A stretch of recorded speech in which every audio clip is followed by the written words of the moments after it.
entering into World War I, the British had the world's dominant navy, and they used it immediately to their advantage. You might remember from previous videos, Britain declared war on Germany because of their invasion into Belgium in early August of 1914, and it was in November of 1914 that the British declare the entire North Sea area a war zone.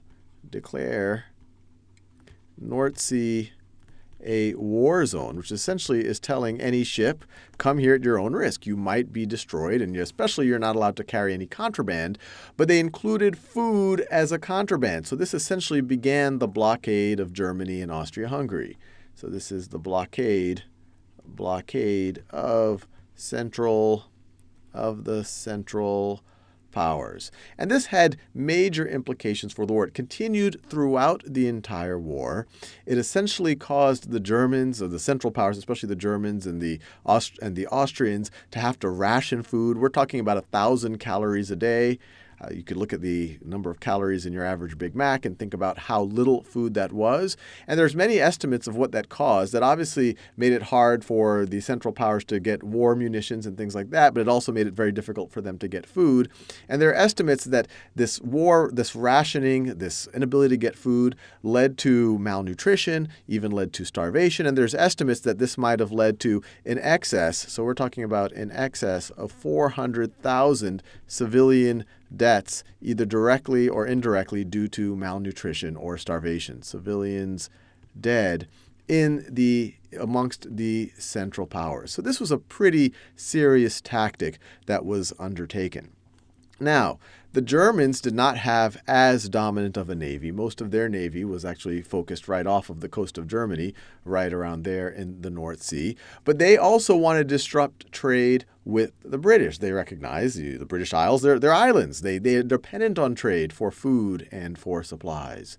So in 1915, in February, the Germans declared the seas around the British Isles, they declared this whole area a war zone. So seas around the British Isles. Similarly, they declare that a war zone as well. And because their surface fleet was concentrated right over here, the way that they would enforce that, they would essentially try to keep people from trading with the British Isles, is through submarine warfare. And World War I is the first time that submarine warfare becomes a significant factor. We're talking about very primitive submarines, but we are talking about these vessels that could go underwater and essentially send torpedoes into boats. Now, thinking about that as a backdrop, we now forward to May of 1915. So let's go to May of 1915. You have the passenger liner, the RMS Lusitania, and RMS literally stands for Royal Mail Ship because it carried some mail. It's a big ship. If you've ever seen the movie Titanic, think of a ship like that. And it was setting sail from New York to Liverpool in England. And it was apparently a passenger ship, but it was also carrying cargo. But the Germans, they said, look, this could be fair game for us, especially if it's carrying munitions, especially if it's a British ship. And in the advertisement that was in New York for the Lusitania that was going to leave on May 1st, let me put this right over here, May 1st, 1915, the German embassy actually placed an advertisement, and this is worth reading. They wrote, "Notice, travelers intending to embark on the Atlantic voyage are reminded that a state of war exists between Germany and her allies and Great Britain and her allies, that the zone of war includes the waters adjacent to the British Isles, that in accordance with formal notice given by the Imperial German government, vessels flying the flag of Great Britain or of any of her allies are liable to destruction in those waters, and that travelers sailing in the war zone on ships of Great Britain or her allies do so at their own risk from the Imperial German Embassy." And this is dated April 1915. So that's the backdrop. The Lusitania set sail May 1st, 1915. On May 7th, 1915. The number 15 keeps jumping into my brain. On May 7th, 1915, it's almost reached its destination of Liverpool. That's Liverpool right over here. Liverpool right over here. It's around 10 or 15 miles off the coast of Ireland. And right there, it encounters a German U-boat. So this right over here is a German U-boat. And that German U-boat sends a torpedo into the Lusitania. Now, the torpedo, as you can imagine, it rams into the ship. And then shortly after the torpedo hits, you have this huge explosion. And that huge explosion is actually one of those question marks of history. Now, the ship goes down, taking down with it most of its passengers. So there were 1,959 total passengers and crew. And 1,195 of them actually died. Now, there were other ships that went down due to German U-boats, but what was famous about this one or at least from an American history point of view, is that there were 128 Americans who also died on board. And so you can imagine this led to a lot of people were concerned on the American side. Why did this happen? These were American civilians. And it essentially led to a harsh reprimand from Woodrow Wilson. And just as a little bit of context, once war broke out, and war had broken out not even a year before the sinking of the Lusitania, the Americans' position was to be neutral. It did not want to enter into this European conflict. With that said, the Americans were disproportionately trading with the Allies, not the Central Power. They were providing supplies at a minimum at a trading level, and they were providing monetary support. They were providing loans to the Allies disproportional to the Central Power. So even though there was this kind of strong, this formal neutrality, there was kind of more implicit connection to the Allies. So Woodrow Wilson, he still wants to keep America out of the war at this point. So we're talking about May 1915.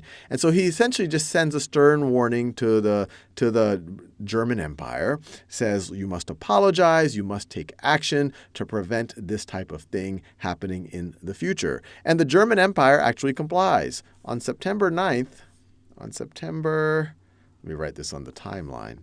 So right over here. So in May, you have Lusitania sunk. Lusitania sunk. And then in September, the Germans agree to not attack passenger ships. Agree to not attack passenger ships. And so even though the sinking of the Lusitania, and especially in a lot of American history classes, is often given as a trigger for America's entrance into war, this whole thing happened and America stayed neutral throughout this entire period. And America wouldn't actually enter the war until April 1917. So the Lusitania was just one of many things that happened in the years running up to the war. And if we fast forward a little bit, in 1916, the next presidential election, where Wilson won re-election, he ran on a platform of he kept us out of war.